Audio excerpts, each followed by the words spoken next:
Welcome to another edition of Eric's Product Reviews. I'm Eric. Today we're talking about the SmartSlydr automatic sliding door and window opener. What is that, you say?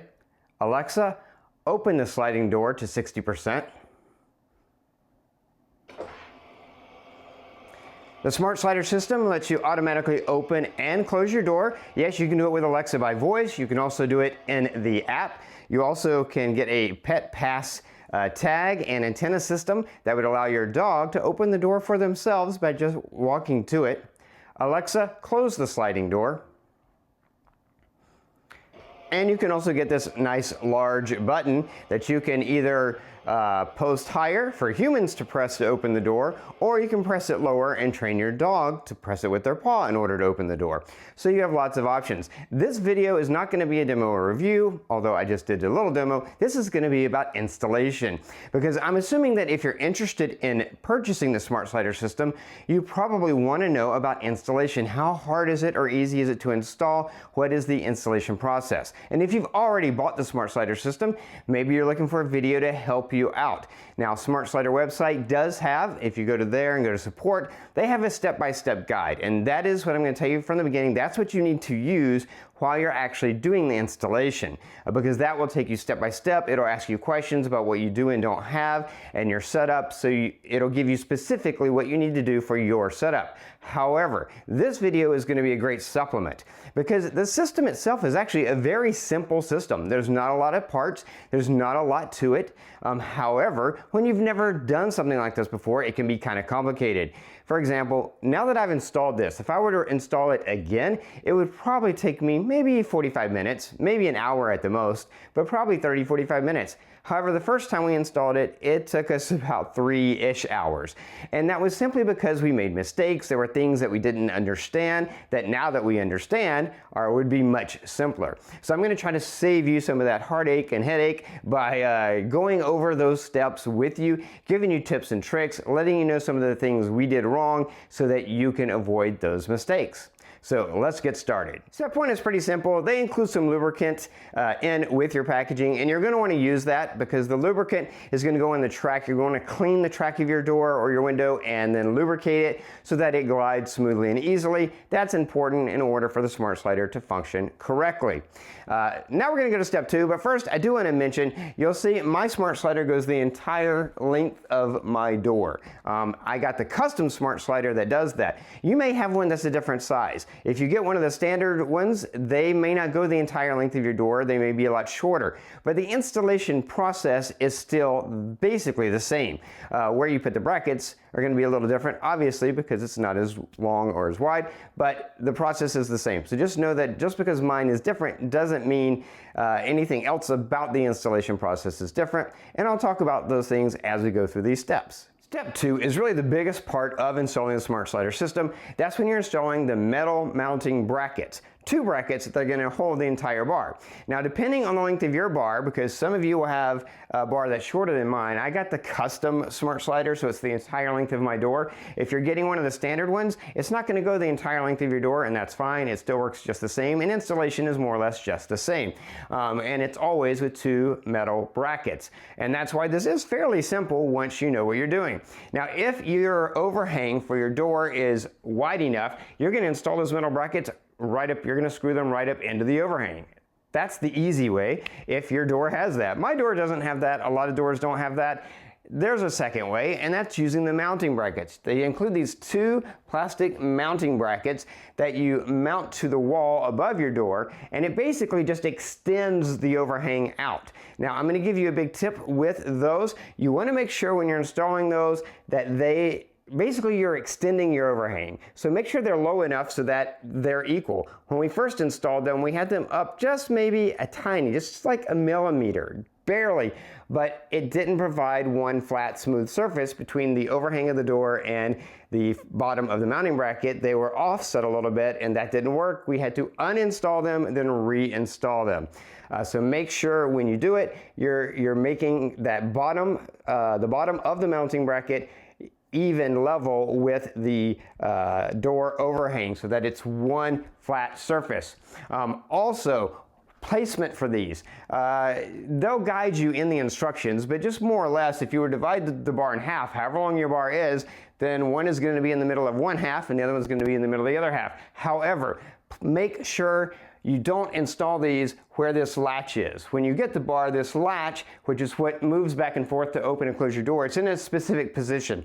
And wherever that is, hold your bar up where you're going to mount it before you install these, and make sure you're not installing it right exactly in line with where this latch is. The first time we did that, and then when we went to put well, not the first time, we did that and that's where it was, but when we went to put the bar up, it was hard to put it up because that latch was in the way of where we were trying to hook into. It made it it was really difficult. So if the perfect place to mount this happens to be right in line with where this latch is, move it over 1 inch one way or the other. That 1 inch won't make a big difference, but it will be much easier for you to install the SmartSlydr bar into the metal bracket. If it's not right in line with where this latch is, that will get in the way.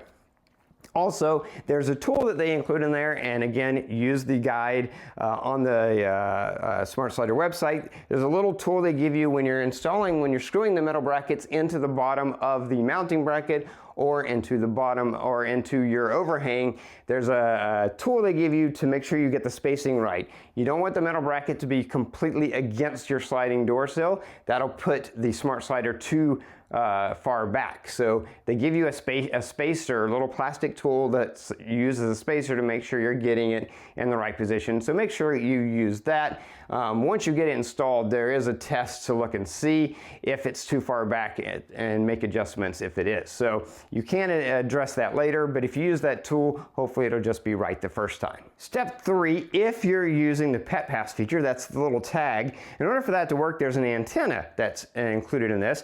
So you have to pull off the plastic cap on the opposite side of the SmartSlydr as the power unit. The power unit's on one side, the antenna for the Pet Pass is going to be on the other side. So you have to make sure you pull that cap off and take that antenna out, because once it's installed, you can't pull the cap off. So you need to do that ahead of time. Make sure you do that if you're using the Pet Pass. Now, step 4 is to install the SmartSlydr bar into those metal brackets.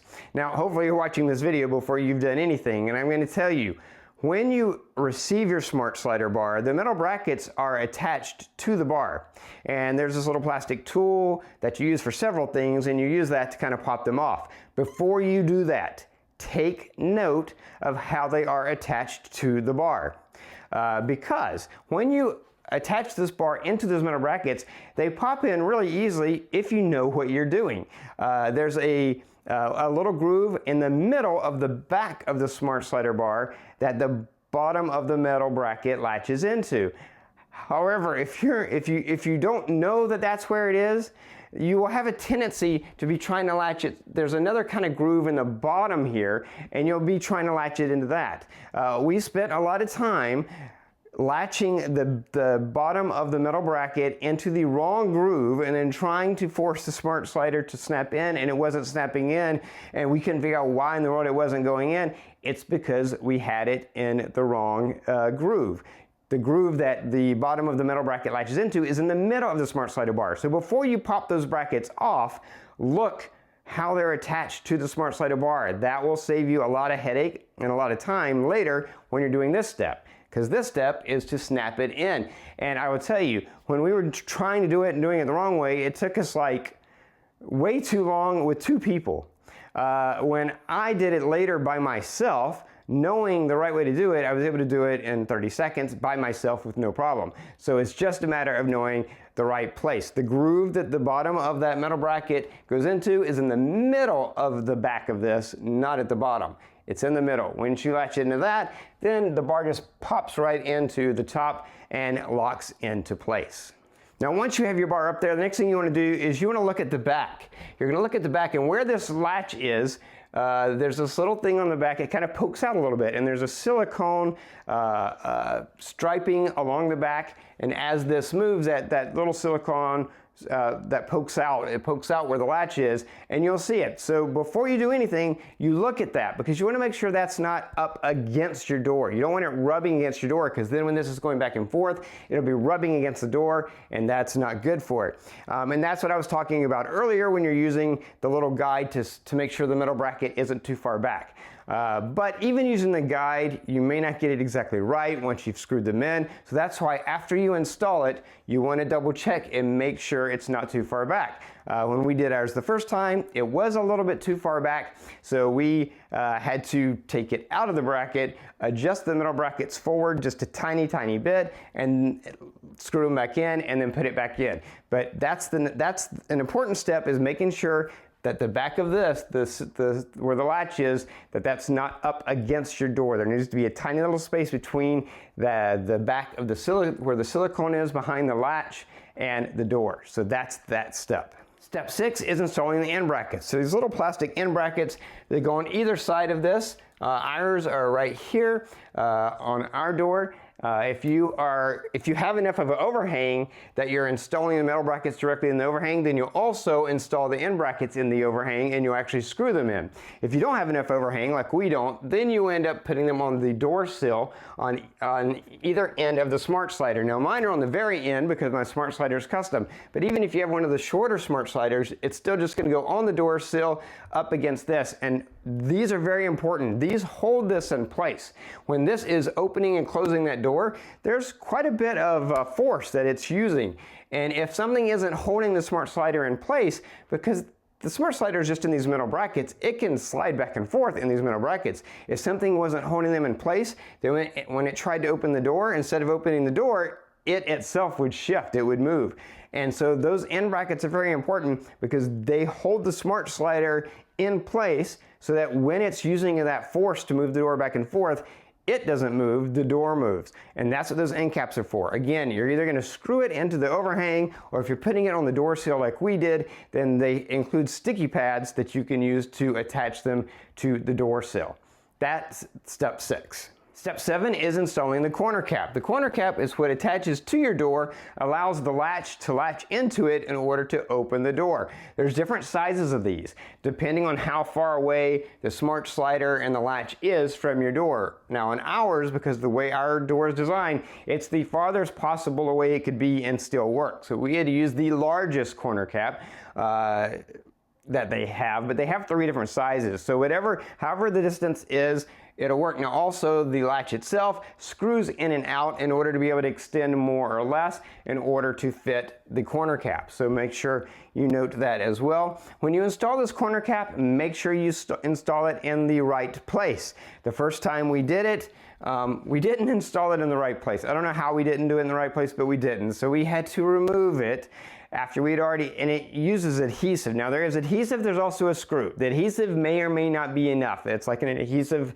sticky foam pad. If that's not enough, if that starts to come off, you might have to use a screw and screw it into your door to make sure it stays on. But you could start with the adhesive and move to the screw later if the adhesive foam pad is not enough. But again, we used the adhesive foam pad. We had to take it off because we had it just slightly off. So when you do it, make sure you're doing it correctly, that it's in line with the latch according to the guide, the way that it should be, so that you don't have to do what we did, which is to redo it. Once you do that though, it latches on there, and then the latch is able to hook in there in order to move the door. So that is that step. Step 8 is pretty simple. Now you're ready to go. So you're going to open your door. You're going to make sure this latch is ready to go. You're going to open the door until it gets to where the latch is. The latch will usually be around here when you first install it, and then it will latch into the corner cap, and you make sure that does it correctly. Again, remember, you can screw this latch one way or the other to extend the little thing out further if it needs to go out a little further in order to properly latch into the corner cap. Step 9, if you have the Pet Pass and you're using that, then you need to install the antenna. I'm not going to go over that. The guide clearly lays out, the guide on the SmartSlydr website clearly tells you to do that, but basically you're just taking the little antenna down to your sliding glass door, putting it using masking tape or something like that, because you got to figure out the right placement for your dog and fine tune it and all that good stuff. But that's the next thing you need to do if you're using the Pet Pass. Step 10, that's the final step. You're really already installed. Now you're going to plug in the power and then go into the Litchi Things app and add a device, add the SmartSlydr device, and then go through the process in the app to connect it to the app. Once you've done that, now you can control it in the app. You can connect your Litchi Things account to Alexa or Google if you want to be able to control it that way, like I did using your voice. And you can also set up the remote control if you have the remote control and the Pet Pass, and get all your settings the way you want them. But that's really it. That's the installation process for the SmartSlydr automatic sliding door and window system. It's really a cool system, and like I said in the beginning, it's not that complicated to install if you know how to do it. Hopefully this video has helped you if you're thinking about getting this, helped you see that it's not that complicated to install. And if you already have it, then hopefully this helps supplement the guide on the SmartSlydr website to help it make it a little bit easier and avoid some of the mistakes that we made, because once you know how to do it, it's really, really easy. But anytime you're doing something for the first time, it can be a little bit complicated. So hopefully this video helped you out. That's going to be it for this video. I will be following up with a bunch of demo videos to kind of show this in action, show how that Pet Pass feature works and those kind of things. So subscribe to my channel, favorite this playlist so you can keep up with that. If you have any questions, feel free to post them down below. I'll do my best to get back to you as quickly as I can. That's going to be it until next time. So be safe and be happy.